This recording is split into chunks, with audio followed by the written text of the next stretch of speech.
I mean, the thing where I think that people need to look harder is on the whole bit of approved safe code. Because the one way you get rid of the elitism is you say, nobody's in the elite, you must prove it's true. Nobody in here, except me, I guess, writes code with bugs in it. But, you know, you make mistakes. And you really, it's perfectly reasonable not to trust the guy, even if you don't suspect he's a foreign agent. Yeah, I agree with you. I took that as an axiom, actually, when I used the word evil. Yeah. Because people really, I think they take it personally and just say, no, you can't write unsafe code. You're not allowed to load your code into the system. It's like, no. But if you could prove it was correct, if you had proof axioms that went across several languages, which is the problem, you sort of have a lower level semantic framework. And then map to that. The attitude might be right, but you're raising the bar for the kind of programs you're willing to accept. It's not that many. There'd be even smaller elite group who can write these programs that they could prove correct. No, but the safe stuff, the stuff that's safe right now, meets a certain definition of proof. It's mechanically proved correct by construction. Just to be clear, you're not talking about proving the correctness of the program. I mean, to distinguish proving the between, safety. You're talking about proving particular properties like type safety. And in fact, when you do write that kind of hairy code, you probably did sketch a proof. I got you. Yeah, it's a problem. Right? I mean, most people kind of take that as an affront. I can't program in C. You know, but after they write their couple of 100,000 lines of C, they go to run screaming back to you, right? So it's you know, maybe that's inevitable. But realistically, if they can prove it was correct, maybe they can even write the faster code and solve the performance problem where they needed to, and it would be proved correct, and life would be fine. I mean, the proof is an optimization aid. Yeah, you know what I think is unique about where we are in the last couple of years is that we're now actually in a tenable position of going to a broad population of programmers, not all programmers, but a pretty broad population of programmers, and saying, look, performance is pretty much licked, guys. So stop arguing about that for now. Most of you guys can take this on and do type safe programming, right? And there's all these cases that we talked about real time, and we talked about high performance computing and so on. So they're a little bit further out. But if you look at the 90+% of programmers out there, we can go to them all and say, just don't worry about the performance, guys. Of course, then you end up with some of the reality leaks in. Like, not all implementations are equally good. You have unpredictability in the system and so on and so forth. Startup too.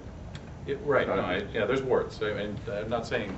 What I'm saying is compare where we are to even 5 years ago, right? Where you just didn't have a tenable position walking into these programmers and saying that the problem is solved. So.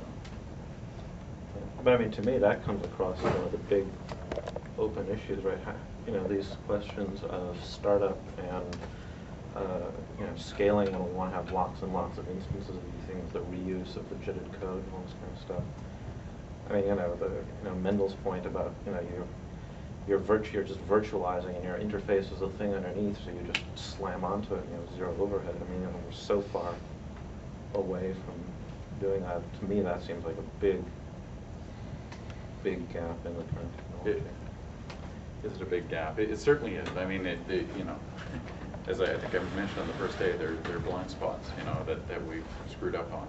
But that doesn't mean there isn't just a huge number of use cases that are well served by the technology today. So I mean, my point was, so I agree with you. I mean, there are big problems with startup and footprint and other corners of the implementation. Predictability is the other one that came up this week, and that's all really important, but not to everyone. There's big populations of programmers that are perfectly satisfied with what they have now. If it only worked. But, on the new opportunities front, I think one of the keys there is extensibility to adapt to the new opportunities. We heard it from my talk. We heard it from Dan's talk. And how can we extend it if we have a kernel, as Ben talks about, the core of things that are important. Right. What mechanisms and what capabilities are there for extension? You need a toolbox, right? Extension. We need a toolbox. How do we extend the VM? Because there are things you can do in the VM, and there are things that you can't do in the VM to address a lot of these requirements. There's things you have to do that you can't do in the VM today. Getting back to Dan's point about a lot of the constructs that right. It's a real challenge, though. I mean, we can sort of say we just got to create a core, but it's, we haven't done it over this period of time, right? So that's a really challenging problem, and that, I think that's maybe one that we have to really properly articulate as a research direction, a research topic to tackle. Go ahead, Doug. Yeah. Well, another way of saying, I think what Ben was saying is that from the OS community, there's a long tradition of thinking about small cores and services. And another way of thinking about what VEE is just the extension of the kernel, the OS kernel, on the same way that the I/O subsystem is often a non-kernel. Sure, these days, well, in principle, on Mark's side of things, the compiler is just part of the OS in some sense, and the GC is another OS extension. Maybe we're thinking about it, with the VM-centric view of the universe, where everything revolves around us, and maybe we're a little part of the OS. It's a better way just to think about the issues here. Looking at where software is headed in the future, one interesting trend which is emerging is the software as a service, this hosted software idea, and that is, remains to be seen how it takes off. But if it takes off, it kind of changes the notion of the platform. That there's a hosting area where your software is hosted and then gets delivered to your platform, and obviously many of these configuration type issues that some people have brought up will somehow need to be dealt with, but I think these notions of isolation and virtualization become even more important there. And so then the question is, what does an operating system mean in that context? Comments, Dan? Go ahead. Just one thing that I know would help both me and the people who work with me, and I think that might actually be a broad appeal, is one of the things that I found is everything that I'm doing, everybody's already done. Oftentimes people have done it 20 or 30 years ago. I mean, I can point to papers that are older than my children. I can point to papers that are older than me. But the problem is, with a lot of this stuff, there isn't a one collection of papers on topics for VM, basically quality papers on writings on topics on VMs.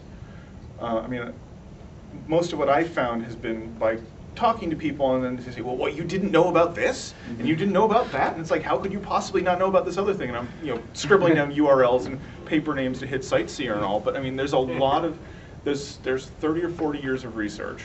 There are a lot of papers and presentations and theses, and there's just a massive amount of information out there, but there's no one place where I can go and say someone has gone and cherry-picked out the best couple of papers on garbage collection, or